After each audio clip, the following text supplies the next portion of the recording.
Je m'appelle Julien. J'ai 29 ans. Et jusqu'à cette nuit d'il y a 3 mois, je croyais que ma femme Léa et moi avions construit quelque chose d'incassable. Nous étions des amoureux du lycée qui s'étaient retrouvés après la fac, comme dans une comédie romantique. Léa avait 27 ans. Elle était belle de cette manière naturelle qui faisait que les gens se retournaient sur son passage au restaurant. Elle rêvait de devenir photographe professionnelle et quand nous sommes mariés il y a 5 ans, je l'ai encouragée à quitter son job de vendeuse pour poursuivre sa passion. Je voulais être le mari qui croit aux rêves de sa femme, celui qui apporte la stabilité nécessaire pour qu'elle puisse s'épanouir. Cela signifiait que j'acceptais les horaires difficiles. Je travaillais de nuit dans une plateforme logistique, gérant les expéditions internationales qui arrivaient à des heures impossibles.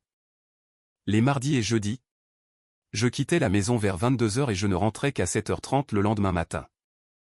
Ce n'était pas un travail prestigieux, mais cela payait assez bien pour nous soutenir tous les deux pendant que Léa montait son entreprise de photographie. Notre routine était réglée comme du papier à musique. Les soirs où je travaillais, Léa restait éveillée tard pour retoucher des photos ou traîner sur les réseaux sociaux, m'envoyant toujours un message de bonne nuit vers minuit. Je répondais avec un emoji cœur, parfois un rapide « je t'aime aussi », puis je me replongeais dans mon boulot. Nous avions transformé notre quotidien en une science exacte, le rythme d'un mariage installé dans une prévisibilité confortable. Mais avec le recul, je vois les fissures que j'étais trop confiant, trop fatigué ou trop stupide pour remarquer. Léa était devenue distante ces derniers mois. Elle passait plus de temps collée à son téléphone et montrait moins d'intérêt à me présenter ses derniers clichés. Quand je suggérais une soirée en amoureux ou un week-end à la campagne, elle trouvait des excuses. Trop fatiguée, trop occupée par un projet, peut-être la semaine prochaine. Je me disais que c'était normal, que tous les mariages traversent des phases et que mon emploi du temps épuisant créait probablement une distance entre nous. J'écartais les pensées paranoïaques qui surgissaient pendant mes longues gardes nocturnes, comme la façon dont elle retournait son téléphone face contre table quand j'entrais dans la pièce. Ou comment elle se douchait immédiatement après mon retour du travail alors qu'elle était censée être restée seule toute la nuit. J'avais même trouvé de la nouvelle lingerie fine dans la lessive, des pièces que je ne l'avais jamais vue porter pour moi. J'étouffais ses doutes. Parce que j'avais confiance en elle, parce que je l'aimais, et parce que Monsieur Gérard, notre voisin d'à côté, était toujours là pour me rappeler que je me faisais des idées. Gérard était une bénédiction, un ancien adjudant de gendarmerie à la retraite, d'une 60aine d'années, qui était devenu comme un père pour moi après le décès du mien il y a 3 ans. Il avait cette façon de relativiser les choses, plaisantant toujours sur le fait qu'il gardait un œil sur le quartier et surtout sur ma maison quand je travaillais de nuit. Ne t'en fais pas, Julien, disait-il avec ce sourire entendu, j'ai l'œil sur tout ce qui se passe ici. Alors que je m'installais pour mon service ce mardi soir. À 22h47, mon téléphone a vibré, un message de Léa. Je t'aime. Sois prudent.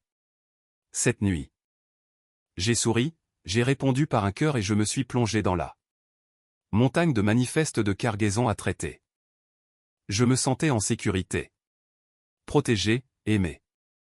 Je n'avais aucune idée que dans exactement 60 minutes, ma femme allait m'envoyer un message qui détruirait tout ce que je croyais savoir sur ma vie. À 23h47, alors que je vérifiais un arrivage, l'écran de mon téléphone s'est allumé. Le nom de Léa est apparu. Je m'attendais au texte habituel, peut-être une plainte sur sa fatigue. Au lieu de cela, j'ai ouvert un message qui a glacé le sang dans mes veines. Une photo est apparue en premier. Léa en lingerie noire que je n'avais jamais vue, une dentelle qui épousait des courbes que je pensais n'appartenir qu'à moi. La pose était provocante. Séductrice, intime d'une manière qui m'a retourné l'estomac. Puis est venue une courte vidéo, sa voix murmurant des mots qui n'étaient pas destinés à mes Oreille. Enfin, le message qui allait hanter mes nuits blanches pendant des mois, il ne rentre pas avant 7 heures. Viens vite. Je suis prête pour toi. Le temps s'est arrêté. Le bruit de l'entrepôt autour de moi est devenu un bourdonnement lointain. J'ai relu le message, mes mains se mettant à trembler de manière incontrôlable. Il n'y avait aucun malentendu possible. Elle pensait envoyer ce message à quelqu'un d'autre. Quelqu'un qui connaissait mon emploi du temps. Quelqu'un qui venait chez moi, dans mon lit, pendant que je travaillais. Ici pour payer la vie que nous avions bâtie. Mon premier instinct a été de l'appeler, de hurler dans le téléphone, d'exiger des réponses. Mais quelque chose de froid et de calculateur a traversé le choc, un instinct de survie que je ne me connaissais pas. Avec des doigts tremblants, j'ai fait des captures d'écran de tout, la photo, la vidéo, le message et l'heure précise. 3 secondes plus tard, mon téléphone a vibré à nouveau. Le message avait disparu. Affichant, supprimé. Elle venait de réaliser son erreur. J'ai fixé l'écran. Regardant les 3 petits points de saisie apparaître et disparaître pendant ce qui m'a semblé une éternité.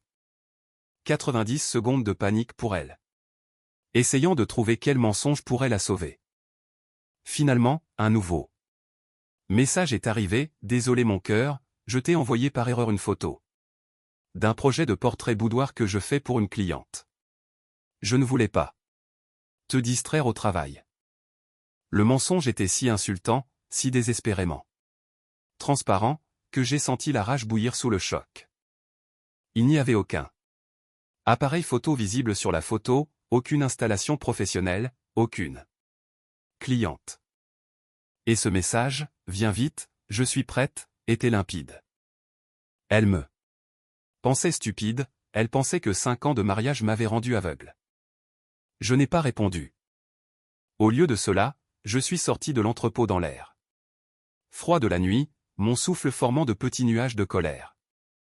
Mes mains tremblaient encore quand j'ai composé le numéro de Gérard.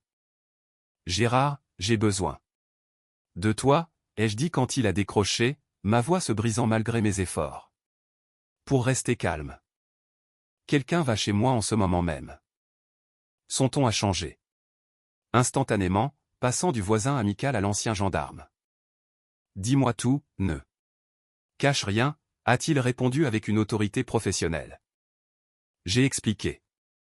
Entre mes dents serrées le message accidentel, la photo et le mensonge. Gérard a écouté sans juger, traitant l'information comme l'expert qu'il était.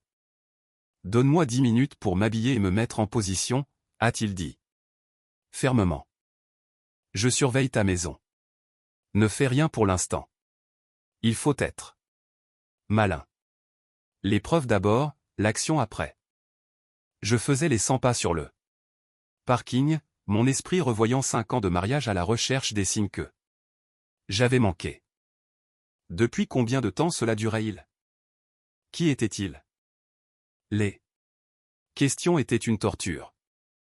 20 minutes plus tard, la voix de Gérard est revenue, calme et précise. Une Honda Accord noir garée 4 maisons plus loin. Les plaques sont masquées par de la boue, c'est délibéré. Un gars vient de se diriger vers ta porte d'entrée. J'ai retenu mon souffle. Julien, il a une clé, a continué Gérard, la voix tendue par une colère contenue. Il est entré. Comme s'il était chez lui. Ces mots m'ont frappé comme un coup de poing. Une clé. Elle avait donné à un autre une clé de notre foyer, de notre sanctuaire, de l'endroit où nous avions partagé nos rêves. Ma vision s'est troublée, la rage et la trahison se mélangeant. Ne rentre pas tout de suite, a prévenu Gérard. Donne-moi 30 minutes pour tout documenter. Tu as besoin de preuves qui tiennent devant un tribunal, pas d'une plainte pour agression contre toi. Je retournais déjà vers l'entrepôt pour chercher mon chef d'équipe. J'ai menti à Gérard comme Léa m'avait menti. J'attends, ai-je répondu, mais j'étais déjà dans ma voiture, roulant vers la maison pour les surprendre, et j'avais pris avec moi la batte de baseball de mon père que je gardais dans le coffre. Mon chef, un gars solide nommé Danny, a vu ma tête et n'a posé aucune question. Urgence familiale. Vas-y, on gère ton poste, a-t-il dit. Je ne me souviens pas du trajet. Les 23 minutes de route m'ont paru durer des heures. J'ai appelé Gérard en haut-parleur. La lumière vient de s'éteindre dans la chambre. Damy, a-t-il rapporté. Ils y sont depuis 18 minutes. La chambre. Damy.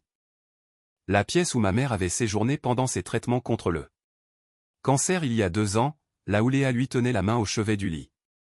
Maintenant, elle souillait cet espace sacré. Écoute-moi bien, Julien, a continué Gérard. J'enregistre tout de ma position.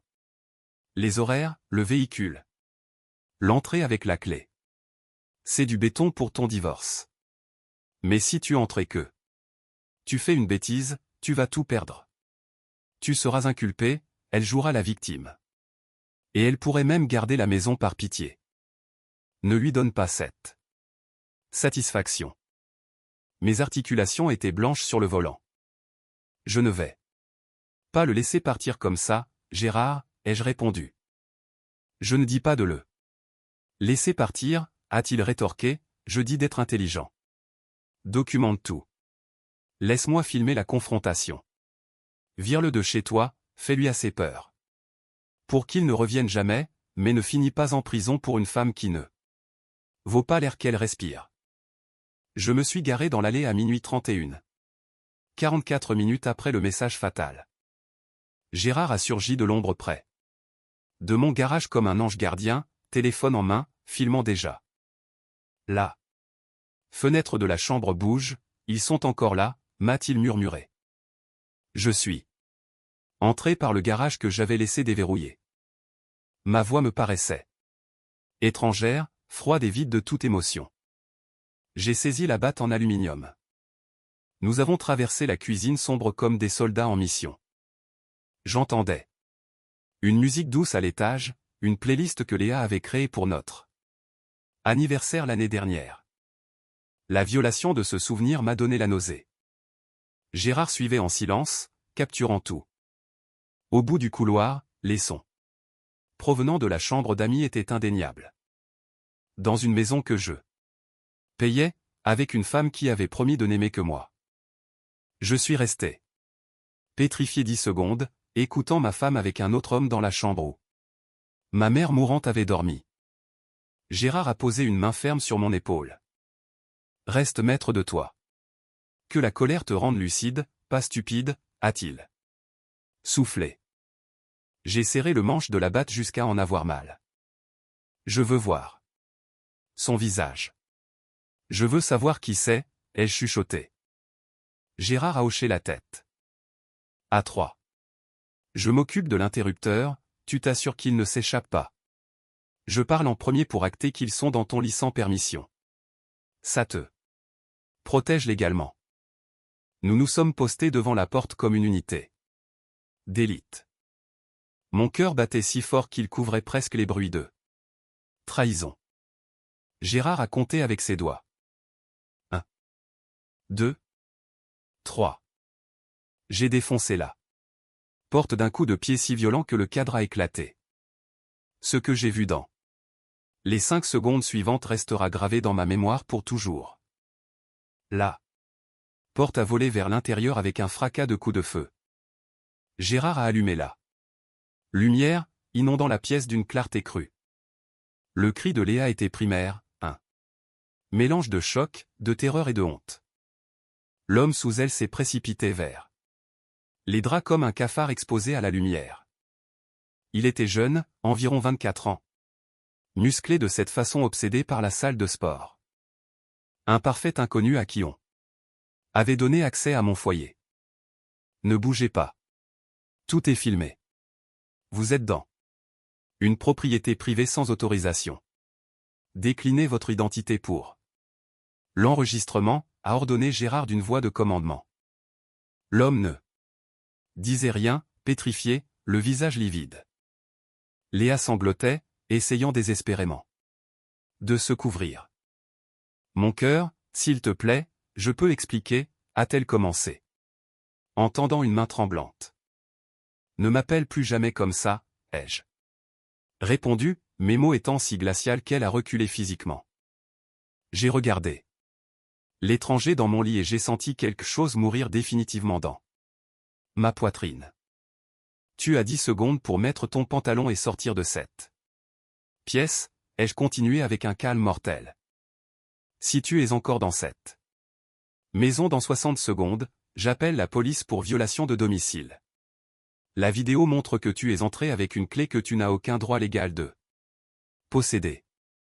Le gars a bougé avec une efficacité désespérée, attrapant son jean au sol, mais je bloquais la porte avec la batte, sans être menaçant mais bien présent.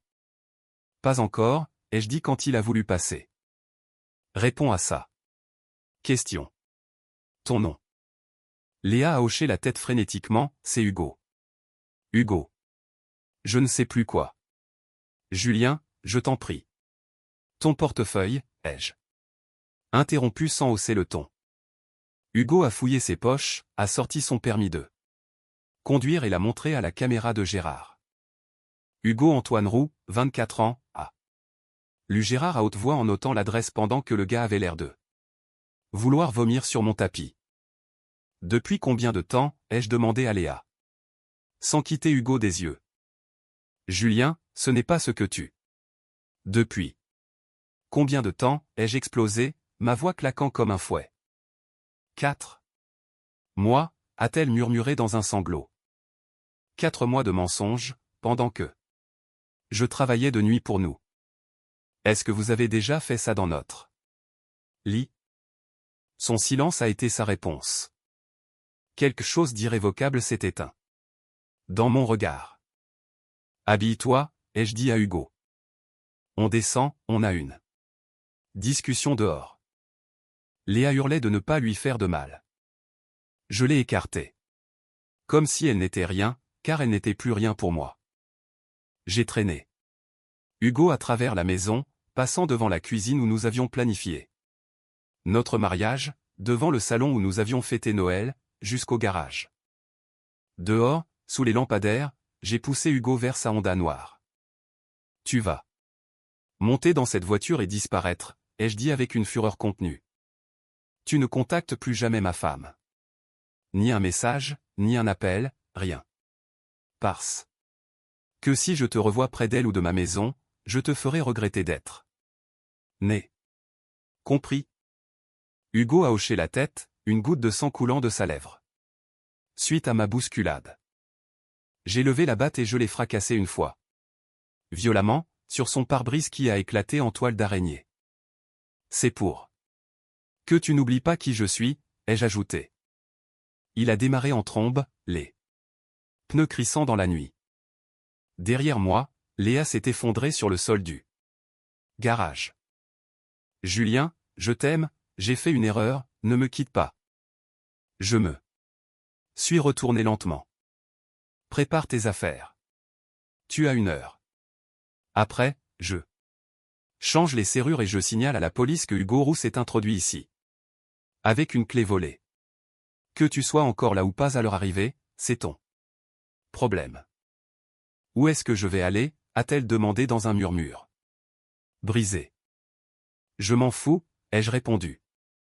3 mots qui mettaient fin à 5 ans de mariage. Tu as cessé d'être mon problème à la seconde où tu m'as trahi. Hors de ma vue. Elle a supplié pour 1 heure de plus, je lui ai donné 30 minutes. Pendant qu'elle faisait ses valises, j'ai passé 3 appels pour m'assurer qu'elle perdrait tout, son foyer, sa famille et toute chance de jouer les victimes. À 2h17 du matin, la voiture de Léa a quitté l'allée pour la dernière fois, surchargée de valises bouclées à la hâte. Je regardais par la fenêtre et je ne ressentais strictement rien. Ni satisfaction, ni tristesse. Juste un vide froid là où se trouvait mon cœur. Gérard était assis à ma table de cuisine, téléchargeant les preuves sur 3 comptes de stockage en ligne différents. Les avocats adorent la redondance, a-t-il expliqué. Mon premier appel avait été pour Maître Torres, l'avocate de divorce la plus agressive de la région, célèbre pour ne laisser aucune chance aux conjoints infidèles. Même. À 2h30, j'ai laissé un message détaillé promettant le dossier complet pour un rendez-vous d'urgence le lundi matin. Mon deuxième appel a été plus difficile. Le père de Léa, Robert. Il a décroché à la 4e sonnerie, la voix ensommeillée. J'ai tout expliqué avec un calme clinique. Le silence à l'autre bout a duré 30 secondes. Quand Robert a enfin parlé, sa voix était lourde de honte. Envoie-moi la vidéo. Marguerite doit voir ce qu'elle a fait.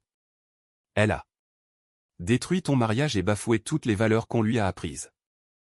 La famille qui m'avait accueilli comme un fils s'apprêtait à exiler sa propre fille. Mon troisième appel a été pour le service bancaire automatique, gelant tous nos comptes joints dès l'ouverture lundi. J'ai passé les 3 heures suivantes à changer tous mes mots de passe, Netflix, banque, électricité. Tout. J'ai photographié chaque objet de valeur dans la maison. À l'aube, j'avais un dossier de 47 pages. Maître Torres m'a rappelé à 6h23. Lundi, 8h, à mon cabinet. Avec ça, elle n'aura pas un centime. Léa a essayé de m'appeler 16 fois le dimanche matin, j'ai bloqué son numéro. Elle a envoyé des mails, bloqués. Ses parents ont coupé sa carte de crédit familial dès le dimanche soir. Robert m'a rappelé, la voix brisée, on ne peut pas soutenir quelqu'un qui t'a fait ça, Julien. Tu étais comme notre fils. Le lundi matin. Maître Torres jubilait devant mon dossier. Ce n'est pas juste un divorce pour faute, c'est une exécution nucléaire, a-t-elle déclaré. Le message prouve la préméditation, la vidéo prouve l'adultère au domicile conjugal, la clé prouve l'accès planifié. Elle n'aura rien. J'ai exigé la maison, les 2 voitures, toutes les économies et que son nom soit retiré de tout. Accordé, a-t-elle répondu. 3 mois après cette nuit fatidique, j'étais au tribunal. L'avocat de Léa, un commis d'office épuisé, a tenté de parler de pardon et de seconde chance. Maître Torres l'a balayé en 4 minutes. La juge, une femme sévère, n'a pas caché son dégoût en visionnant les preuves de Gérard. En 30 ans de carrière, j'ai rarement vu une trahison aussi documentée, a-t-elle déclaré. Divorce prononcé aux torts exclusifs de l'épouse. Monsieur garde tout. Le coup de marteau a résonné comme un clou de cercueil. À la sortie, Léa a essayé de m'approcher.